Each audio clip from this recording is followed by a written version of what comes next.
नमस्कार बच्चों। हिंदी में गद्य में हम जो है पाठ तीसरा जो है ये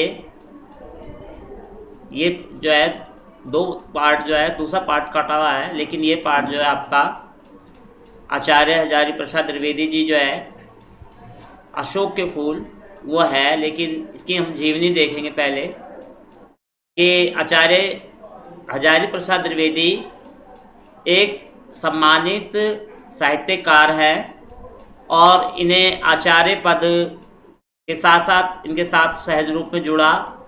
इनका जन्म 19 अगस्त 1907 में हुआ था और एक ब्राह्मण परिवार में जिला बलिया के दुबे का छपार गांव में हुआ था। इनके पिता पंडित अनमोल दुबे जो संस्कृत के ज्योतिष के प्रकांड पंडित थे और आपने भी जोशी का ज्ञान इन्हें प्राप्त हुआ था। इन्होंने 1930 में हिंदू विश्वविद्यालय में आचार्य ज्योतिष आचार्य की उपाधि ग्रहण की थी और साथ में इन्होंने कवि कुलगुरु रविन्द्रनाथ जी के विश्वविख्यात शांति निकेतन में भी इन्होंने 1940 से लेकर 1950 तक 11 वर्ष तक एक हिंदी भवन के निर्देशक के रूप में कार्य किया और 1949 में लखनऊ विश्वविद्यालय से इन्हें डी.लिट की उपाधि मिली और 1950 में काशी विश्वविद्यालय के प्रोफेसर भी रहे। 1960 से लेकर 66 तक ये पंजाब विश्वविद्यालय चंडीगढ़ में हिंदी प्रोफेसर रहे और उत्तर प्रदेश को की हिंदी ग्रंथ अकादमी से संबंधित ये जुड़े रहे और वरिष्ठ साहित्यकार ने 18 मई 1979 को रोग शयपा निंद्रा ली। इनकी हम प्रमुख रचनाएं देखेंगे इतिहास से जुड़ी हुई, हिंदी साहित्य का आदिकाल, हिंदी साहित्य की भूमिका और निबंध संग्रह में अशोक के फूल, कुटज, विचार प्रवाह, विचार वितर्क, कल्पलता और आलोक। साहित्य शास्त्रीय आलोचनात्मक ग्रंथों में कालिदास के ललित योजना, सूरदास, कबीर, साहित्य सहचर और साहित्य का मर्म। उपन्यास में बाण भट्ट की आत्मकथा, चारूचंद्र के लेख और अनाम दास का पोथा पुनर्रवा। संपादन में है नाथ सिद्धियों की बानियाँ, संक्षिप्त पृथ्वीराज रासो और संदेश रासक और अनुदित जो हैं उनमें प्रबंध चिंतामणि, पुरातन प्रबंध संग्रह, प्रबंध कोश, विश्व साहित्य परिचय, लाल कनेर, मेरा बचपन आदि ये प्रमुख इनकी रचनाएं हैं और इनका साहित्य में मूर्धन्य स्थान है। आत्म अभिव्यंजना के साथ साहित्य, संस्कृति, प्रकृति, सुषमा और समस्याओं का मिला जुला रसास्वादन करने में इनकी शैली मिलता है। एक और इन्होंने महाभारत, कालिदास, बाल भट्ट संस्कृत ग्रंथों की सूक्तियाँ सजोई हैं। दूसरी ओर रविंद्र, कबीर, रज्जब, सूर, तुलसी, बंगला और हिंदी कवियों की वाणी को भी इनकी साहित्य में दर्शन होते हैं। तो भारत की निष्पक्ष शोभा का संदेश लेकर अशोक के फूल, देवदारों की छाया और कुटज की शाखाएं झांकी जाती हैं। इनका प्रमुख व्यक्तित्व रहकर इनके निबंध में विनोद की हिलोरे लेता है। इन्होंने जो है भाषा के विविध रूपों के धनी थे।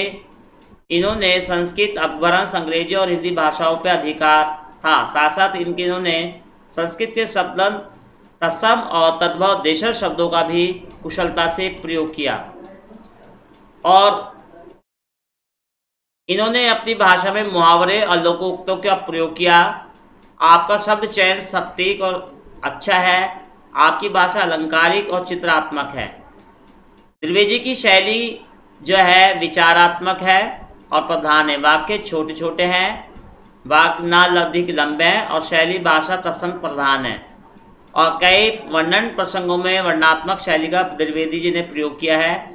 इसमें भाषा सरल है और वाक्य छोटे हैं और वर्णन में प्रवाह और भावात्मक शैली का भी प्रयोग इन्होंने ललित निबंधों में किया है। भाव, माधुर्य और प्रवाह इनकी विशेषता है। तो बच्चों ये जो है इनकी भाषा की शैली की विशेषताएं हैं और इस प्रकार से हम कह सकते हैं कि द्विवेदी जी के निबंध अनेक विधाओं का भंडार हैं।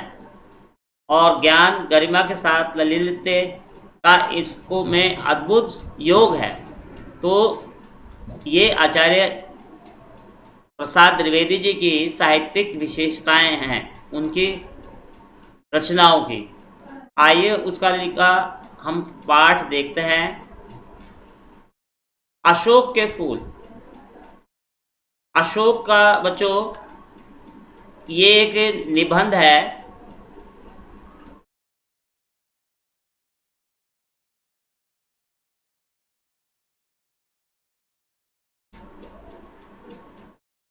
निबंध है बच्चों। इसमें अशोक के फूल आचार्य हजारी प्रसाद द्वारा सामाजिक और सांस्कृतिक चिंतन की परिणति है।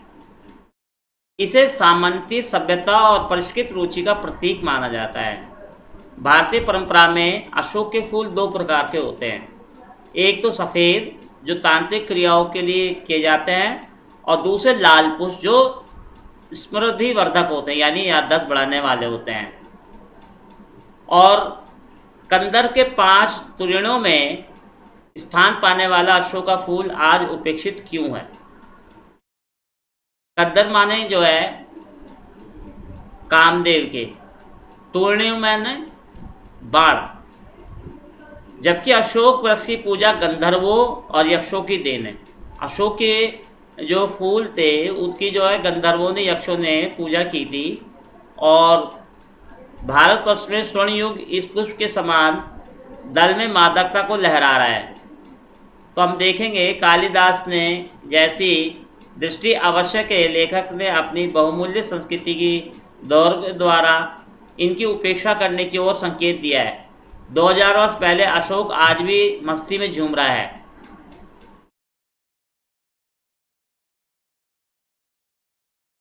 और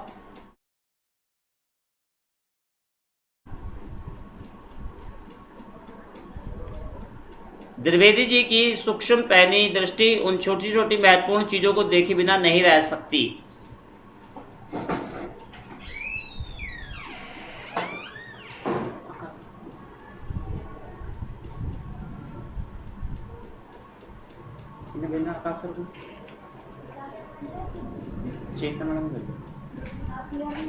हाँ,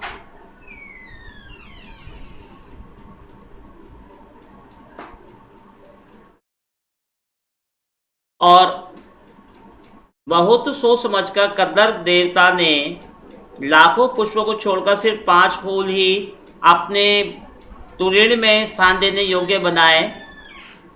ये एक अशोक का ही है। लेकिन पुष्पित अशोक को देखकर मेरा मन उदास हो जाता है। लेखक का कहना है कि सुंदर वस्तुओं को हतभाग्य समझने मुझे कोई विशेष रस नहीं मिलता। कुछ लोगों को मिलता है, वे बहुत दूरदर्शी होते हैं, जो सामने पड़ गया उनके जीवन में अंतिम मुहूर्त तक का हिसाब वे लगा लेते हैं। तो लेखक क्या कहना है कि भारतीय साहित्य में और जीवन में भी इस पुष्प का प्रवेश और निर्गम दोनों ही विचित्र नाटकीय ढंग से व्यापार है। ऐसा कोई नहीं कह सकता कि कालिदास के पूर्व भारतवर्ष में इस पुष्प का कोई नाम नहीं, और इस पुष्प का कोई नाम ही नहीं जानता था, परंतु कालिदास ने काव्य में जिस शोभा और सौकुमार्य का भार लेकर प्रवेश करता है वह पहले कहाँ था। उस प्रवेश में नववधु के गृह प्रवेश की भांति शोभा देता है, पवित्रता सुकुमारता है। फिर एकाएक मुसलमानी सल्तनत की प्रतिष्ठा के साथ ही मनोहर पुष्प के साहित्य के सिंहासन से चुपचाप उतार दिया गया। नाम तो लोग बाद में भी लेते हैं, परंतु जिस प्रकार से बुद्ध विक्रमादित्य का अशोक को जो सम्मान कालिदास से मिला वह अपूर्व था। सुंदरियों के आसंजनकारी नुपुर वाले चरणों के आघातों से फूलता था। अर्थात उस काल में जो है विक्रमादित्य के समय में इस फूल को काफ़ी सम्मान मिला, और महादेव के मन में शोक पैदा करता था, मर्यादा पुरुषोत्तम के चित्त में सीता का भ्रम पैदा करता था। और मनोजन्मा देवता के इशारे पर कंधों से ही फूट उठता था। तो क्या लेखक ने बड़े ही सुंदर ढंग से अशोक के फूल को एक कुशल अभिनेता के समान बताया कि जिस तरह से अभिनेता मंच पर आता है और वो अपने दर्शकों को अभिभूत कर देता है। क्यों ऐसा हुआ? कद्दर देवता के समान अन्य बाणों की कदर तो आज भी कवियों की दुनिया में ज्यों की त्यों है। अरविंद को किसने बुलाया? आम कहाँ छोड़ा गया और नीलोत्पल की माया को कौन काट गया? नव मल्लिका की अवश्य ही सब विशेष पूछ नहीं, परंतु उससे भी अधिक कदर कभी नहीं थी। अशोक भुला दिया गया।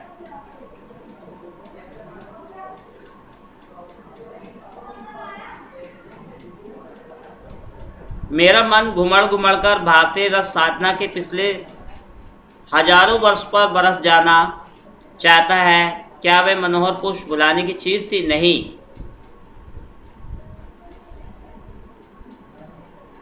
जले पर तो यह है कि एक तरंग आयित पत्र वाले निफूले पेड़ को सारे उत्तर भारत में अशोक आ जाने लगा। याद भी किया गया तो अपमान करके। लेकिन लेखक कहना है कि मानने ना मानने से क्या होता है। शानदार पुष्प भारतीय धर्म और शिल्प में अद्भुत मय के साथ आया और पंडितों ने शायद यही नाम सुझाया था। उसी समय शताब्दियों के परिचित यक्षों और गंधर्वों ने भारतीय धर्म साधना को एकदम बदल दिया था कि गंधर्व और कद्दर वस्तुतः एक ही शब्द के भिन्न भिन्न उच्चारण शब्द हैं। तो कद्दर देवता ने यदि अशोक को चुना था तो निश्चित रूप से ये आर्यों की देन की सभ्यता है और आर्योत्तर जातियों के उपास्य वरुण थे, कुबेर थे, व्रजपाणी यक्षपति थे। गंधर्व कद्दर यद्यपि काम देवता का ही नाम हो गया है, तथापि वे गंधर्व का ही परिचय है। लेकिन गंधर्व शिव से भिड़ने जाकर एक बार वे पिट चुके और विष्णु से डरते थे। बुद्ध देव से भी टक्कर लेकर लौट आए थे, लेकिन कद्दर देवता हार मानने वाले जीव ना थे। हारने के बाद भी उन्होंने नए अस्त्र का प्रयोग किया। शायद अशोक एक अंतिम अस्त्र था। बौद्ध धर्म से इस नए अस्त्र को उन्होंने घायल कर दिया और शैव मात्र को अभिभूत कर दिया, शाक साधना को झुका दिया। व्रजयान इसका सबूत है, कौल साधना इसका प्रमाण है और कापालिक मत इसका गवाह है। महाकवि रविंद्रनाथ जी ने भारतवर्ष को महामानव समुद्र कहा है कि असुर आए, आर्य आए, शक आए, हूण नाग आए, यक्ष गंधर्व आए, ना जाने कितनी मानव जाति आई और भारतवर्ष को बनाया। लेकिन हिंदू नीति कहते हैं कि आर्य और आर्योत्तर उपादानों का अद्भुत मिश्रण है। पशु पक्षी ना जाने कितनी समृद्धियों को लेकर उपस्थित है और अशोक की अपनी समृद्धि परंपरा है। आम भी है, बकुल भी है, चंपे भी हैं। हमें क्या मालूम कितना मालूम उसी का अर्थ स्पष्ट हो सका। ना जाने किस बुरे मुहूर्त में मनोजमा देवता ने शिव पर बाण फेंका था। मनोजमा माने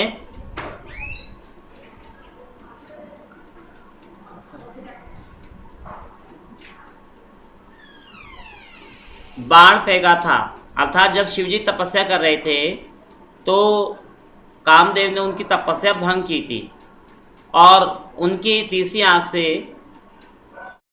जो कामदेव भस्म हो गए थे। वामन पुराण में 8 अध्याय में मालूम है कि उनका रत्न में धनुष टूटकर खंड खंड धरती पे गिर गया था। जहाँ मूठ थी वह स्थान रुक्मणी से बना था, वे टूटकर धरती पे गिरा और चंपे का फूल बन गया।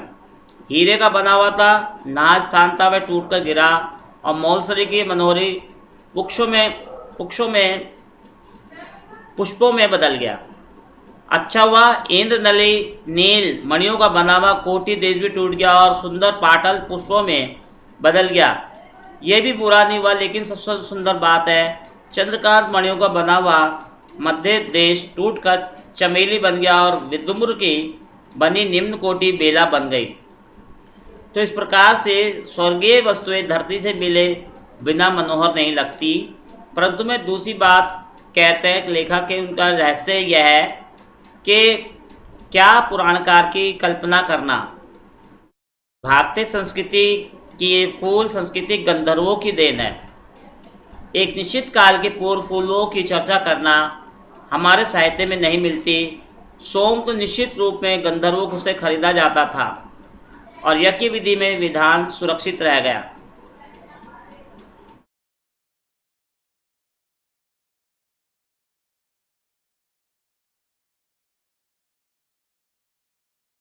लेखक कहते हैं कि मेरे मस्तिष्क में बिना सोचे उपस्थित हो रही गंधर्वों और यक्षों के देवता कुबेर और सोम अप्सराएं के बाद ब्राह्मण ग्रंथों में भी स्वीकृत हुए और पुराने साहित्य में आप देवता के रूप में भी मिलते हैं।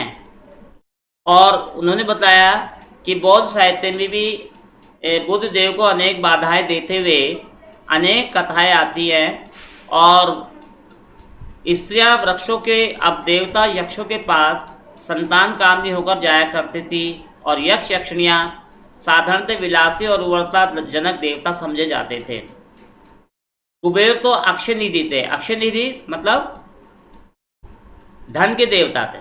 यक्षमा नामक रोग के साथ भी लोगों का संबंध हो जाता है। बरहुत, बोधगया, सांची अनेक मूर्तियों में संतानार्थी स्त्रियों का यक्षों के सानिध्य के लिए वृक्ष के पास जाना अंकित है और उन वृक्षों के में जो मूर्तियां हैं वो बहुत रहस्यमय हैं।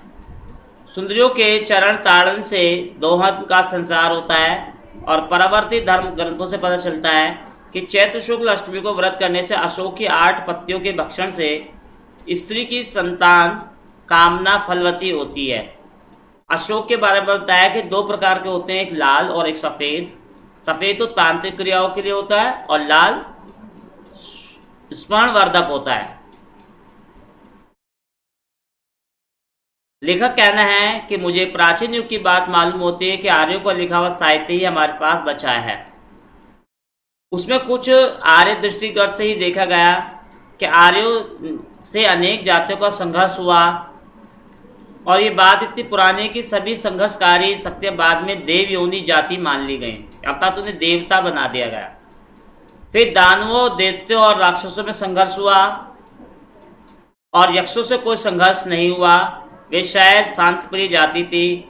बरहुत, सांची, मथुरा आदि में प्राप्त दक्षिणी मूर्तियों की गठन बनावट देखने से पता चल जाता है कि ये जातियाँ पहाड़ी थी। हिमाचल का देश गंधर्व, यक्ष और अप्सराओं की निवास भूमि है। संभवतः वह स्तर था कि आजकल के पंडित पुना उलवान सोसाइटी कहते हैं, परंतु वे नाच गान में कुशल थे। यक्ष तो धनी भी थे। वे लोग वानरी और भालुओं की भांति कृष्णपूर्व स्थिति में नहीं थे। राक्षसों और अक्षरों की भांति व्यापार वाणिज्य वाली स्थिति में नहीं थी और पृथ्वी के नीचे गड़ी हुई निधियों को जानकारी रखते थे।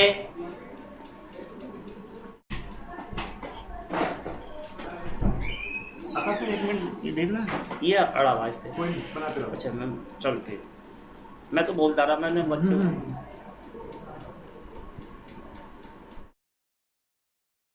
तो इस प्रकार से गंधर्व एक ही यक्ष और गंधर्व एक ही श्रेणी के थे, परंतु आर्थिक स्थिति में दोनों में थोड़ी भिन्नता थी।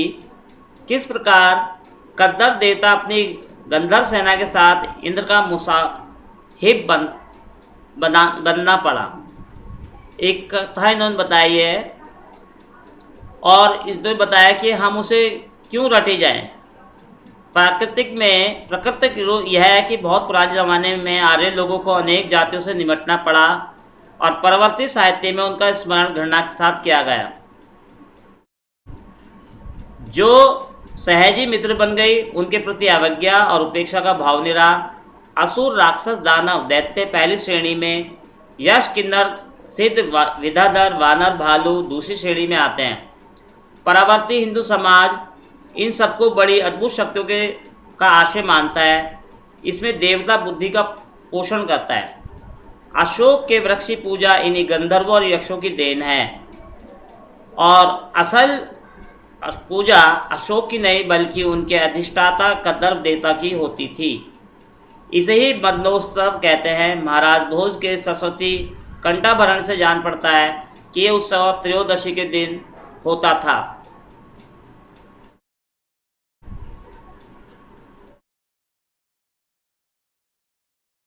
मालविका मित्रम और रत्नावली में भी उसका बड़ा वर्णन मिलता है।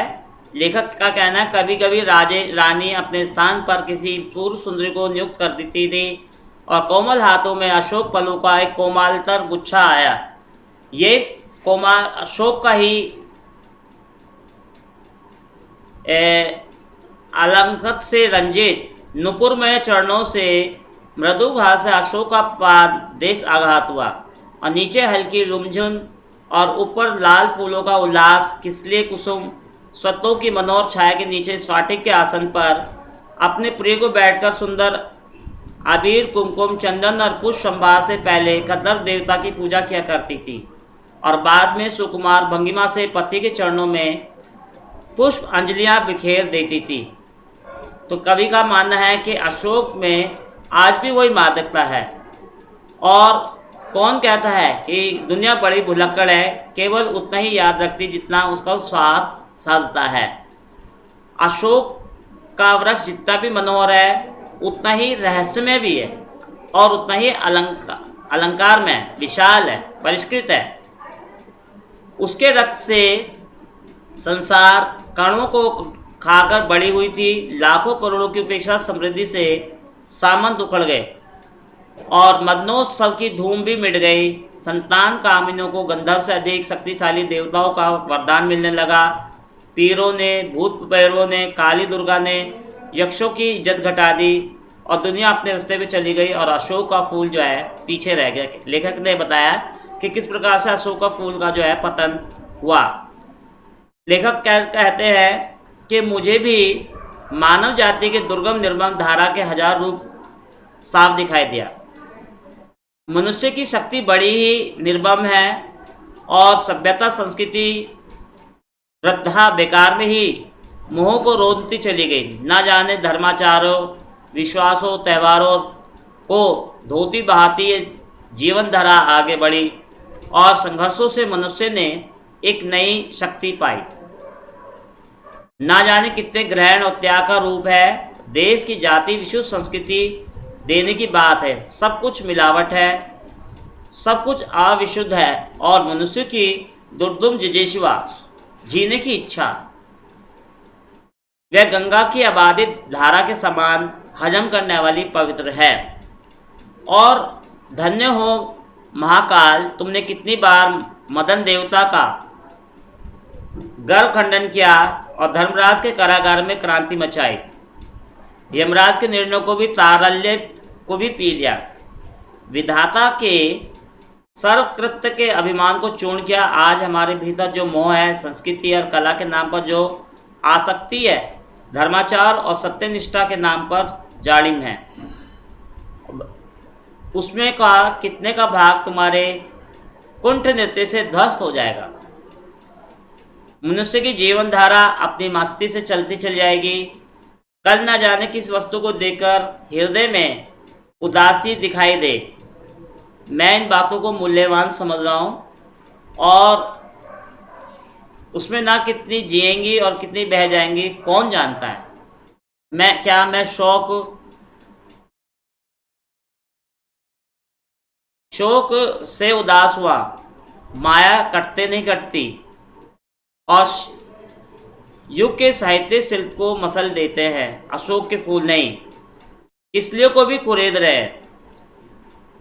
कालिदासी ने, मकल कवि ने अशोक के पुष्प से ही नहीं किसलियों से मदमस्त करने वाला बताया और बताया कि किसलिए प्रसवो अपि विलासिनाम मध्यता दायित्व श्रवणार्पित, परंतु शाखाओं में लंबित वायु ललित किसलियों में मादकता है और मेरी नस नस में झंझा उत्थित हो रही है। मैं सचमुच ही उदास हूँ। आज हम बहुत बहुमूल्य संस्कृति मान रहे हैं, क्या वह ऐसी बनी रहेगी? सम्राटों और सामंतों ने जिस निष्ठा से इसे रूप दिया, क्या वह नष्ट हो जाएगी? वह लुप्त हो गया और मध्य युग के मुसलमानों रईसों के अनुसार जो राशि उमड़ पड़ी वे वास की भांति उमड़ गई। और भगवान बुद्ध ने मार विजय के बाद वैराग्यों की पलटन खड़ी थी। असल में मार मदन का नामांतर भी इसमें मिलता है। मधुर मोह साहित्य उन्होंने लिया। ना जाने यक्षों के व्रजपाणी देवता वैराग्य प्रवण में और बोधिसत्वों के शिरोमणि बन गए। बौद्ध चले गए, शैव बह गए, शाक्त बह गए। श्री सुंदरी साधन तत्परिणाम योगश्च भोगश्च करस्थ एव की जो महिमा प्रतिष्ठित हुई है। काव्य और शिल्प के मोहक अशोक ने अभिचार में सहायता दी। मैं अचरज से उस योग और भोग की मिलन की लीला को देख रहा हूँ। तो लेखक कहना है कि कौन बताएगा कि कितने विध्वंस के बाद इस धर्म मत की सृष्टि से हुई। अशोक स्तवक का हर फूल और दल दल परिणति की परंपरा को ढोए जा रहा है। कैसा झबरा सा गुल्म है मगर उदास बेकार है। अशोक आज भी मौज में है। उसमें आज से 2000 वर्ष पहले था। कहीं तो कुछ नहीं बिगड़ा, कुछ भी नहीं बदला, लेकिन बदल गई मनुष्य की सोच और व्यवसाय संघर्ष बढ़ता है। आगे मशीन का युग, विज्ञान का सुयुग और धावन चल निकलता तो बहुत बुरा होता है। हम पिस जाते हैं। अच्छा ही हुआ जो बदल गई, पूरी कहाँ बदली है, पर बदल तो रही है। अशोक का फूल तो उसी मस्ती में हंस रहा है। पुरानी चीज़ से देखने वाला उदास होता है और अपने आप को महापंडित समझता है। जब जीवन का अंग बन जाती है तब वह बोझ नहीं रह जाती, वह उस अवस्था में उदास नहीं रहता। तो अशोक का कुछ भी नहीं बिगड़ा, कितने मस्ती में झूम रहा है। कालिदास जी इसका रस ले रहे थे अपने ढंग से। मैं भी ले सकता हूँ अपने ढंग से, लेकिन इस मामले में उदास होना बेकार है। आचार्य रामचंद्र शुक्ल जी, आचार्य हजारी प्रसाद द्विवेदी जी। तो ये बच्चों, ये हमने पार्ट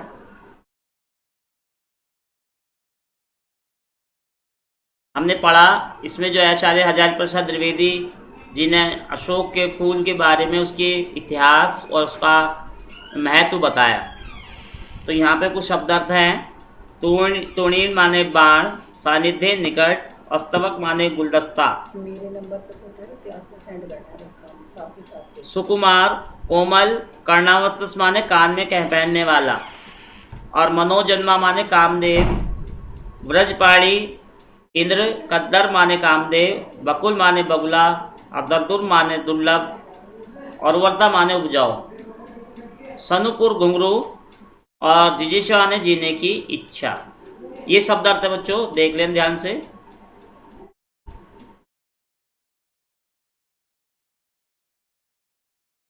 धन्यवाद, थैंक यू।